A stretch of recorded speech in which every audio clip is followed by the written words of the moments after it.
Coach, this game is always exciting regardless of records. What's so special about this rivalry to you? Well, I think it starts. We've got the history of the two teams, and many years that we've been playing. They're only 45 minutes down the road, and then we've got the playing for the Krause-Simmons Trophy, where we have Roy Simmons Jr. will be there. It's named after Roy Simmons Sr. and the great coach at Hobart.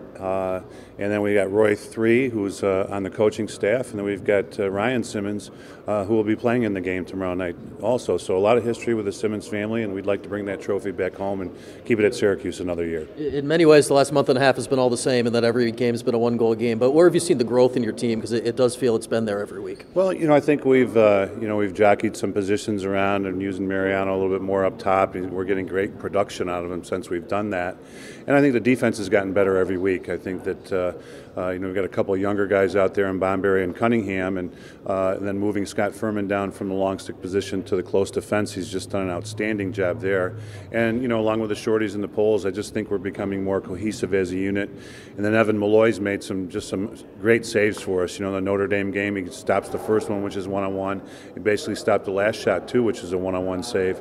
And he's doing a great job leading that group. And what's the biggest challenge just in the quick turnaround? This is really the first quick turnaround game you've had this year. Yeah, for us, we've had basically a week to prepare for our next opponent, and this one just a couple days. But that's all right. They're in the same boat. We practiced on Sunday, we practiced yesterday, we practiced today. So I think our guys have a good handle on who they are. Now it's trying to match their emotion, make sure we come out ready to play, and not have any letdown after beating a team like Notre Dame at their place. How much have these close games taught your team how to win, especially the games on the road? Well, I think the close games, the one-goal games have helped us. I think that each of the last couple of games I've noticed in the huddles in the fourth quarter, there seems to be very little panic. I think the fact that the guys have been there so many times before, they're used to this situation. They know what they have to do to win it, and us as coaches have to just make sure we have a good game plan for them to follow. Any drawbacks from having this many close games in a row? None that I've seen. When we've played the caliber of teams that we've played, the number of teams in the top 10, I think it's been a good experience for us. And really, when you play those types of teams, you expect a close game. We don't really. I'd like to think that we could blow some people out that might be number one in the country, but it's not going to happen at their place. And our guys played tough, and I think the last game especially, we had the lead for most of the whole game on the road, so that's a good thing for us. Not that it's so-called a surprise, but have you been a little surprised with how well your defense has played through the first 8 games? We got some good kids back there. Coach Rogers and Coach Scarmazzino do a great job with that group, and they're good athletes and they have a good lacrosse IQ. So I think it's now the experience they're getting in these types of games are only making them better. Do you have a favorite moment from this series with Hobart?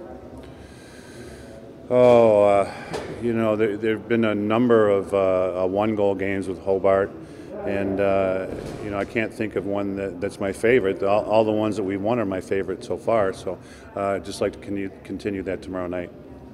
On Saturday, you said you kind of figured out, who Syracuse is a little bit. What sort of rotation, if at all, are we going to see at that third defensive spot between Marcus and Nick? Well, Marcus has been pretty steady out there, and Nick's doing a good job too for a freshman. Sometimes it's a matter of how we match up and how one person's doing on the field at the time. Hobart can propose some matchup problems with their close attack. They're all big guys. They're 6'4", 6'3", 6'2", and all of them around a couple 100 pounds or more. So not all defenses have the ability to cover 3 big guys like that. And by bringing Nick in and Marcus, they're both big guys themselves, so they match up against a large player. What led you to switch Brendan and Nick? Just the fact that Brendan's a very smart lacrosse player, is a good finisher inside, and Nick's probably a little bit more athletic between the lines, and we're getting Nick's shot out in front of the goal, and by doing that, we're also getting, if Sergio gets the pole, then Nick has been getting a short stick along with Trimboli, 2 very good offensive players.